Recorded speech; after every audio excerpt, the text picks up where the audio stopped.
Hindi na pa nag-umpisa. Hello! Wala kaming sabaw ngayon. At saka nagkikrave kami ni Mrs. ng, sabaw or soup. So, meron kaming miswa. Gagawa ko na katulad ng ginagawa ng mother ko. Simple-simple, miswa na may itlog. Pero lalagyan natin ng twist na kaunting gulay. So, unang-una muna, ang ginagawa ko ay ginigisa ko muna tong ating luya. Okay. Habang gigisa tayo niya, papainit ko na itong ating tubig. Yun. Luya. Tapos bawang na, no? Yun.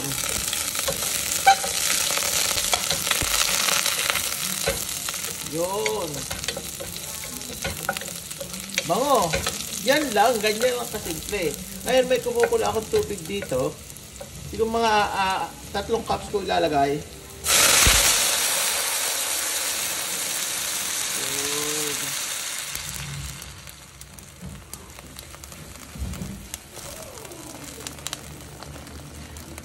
Mga 3 cups.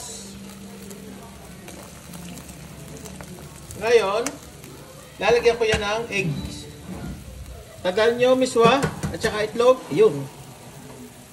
Hulog.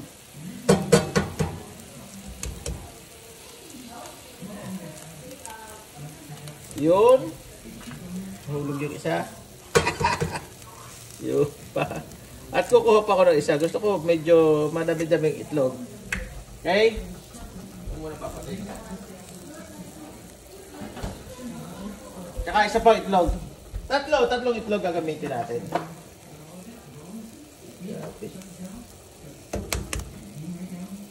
Yun. Habang naluluto ang itlog, titimplahan na natin ang ating patis.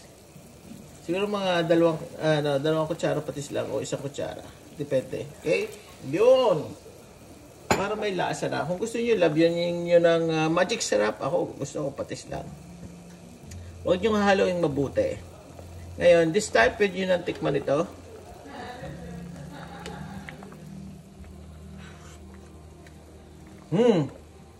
Okay, pero lalagyan ko pa yan ng asin.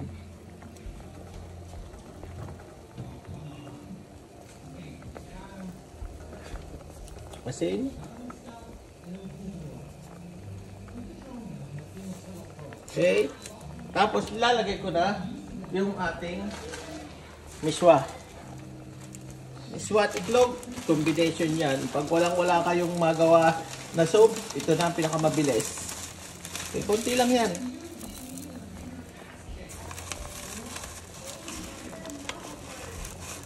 Yun. Miswa.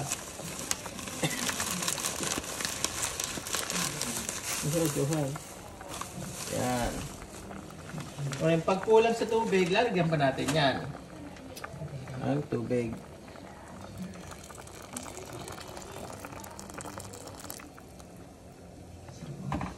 Kumukulo na ang tubig.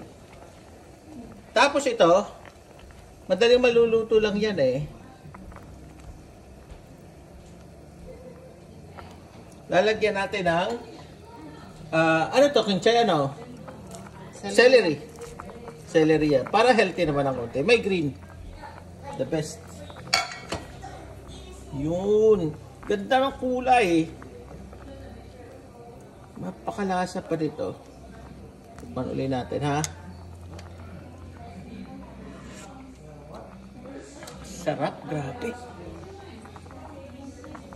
Simpleng-simple, pero may soup ka na. Ngayon, pwede na natin ilagay itong ating spring onion. More greens. More greens. Look at that. Grabe.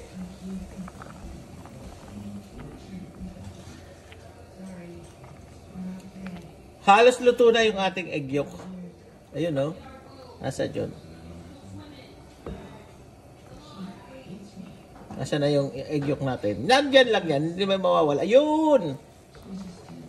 Ngayon, ganyan lang yan. Hindi yan pina-overcook.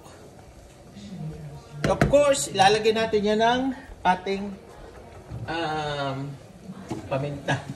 Pag walang paminta, hindi kompletong lasa. Yun.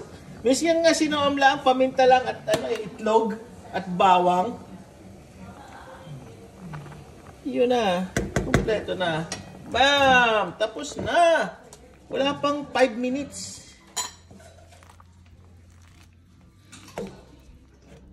So ito, egg.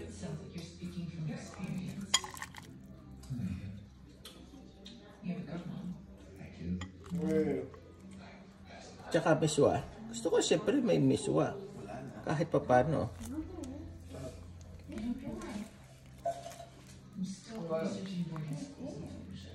Yun. Mahirap kunin ang miswa. Okay, titikman ko na ha. Sarap. Bilis. Super bilis.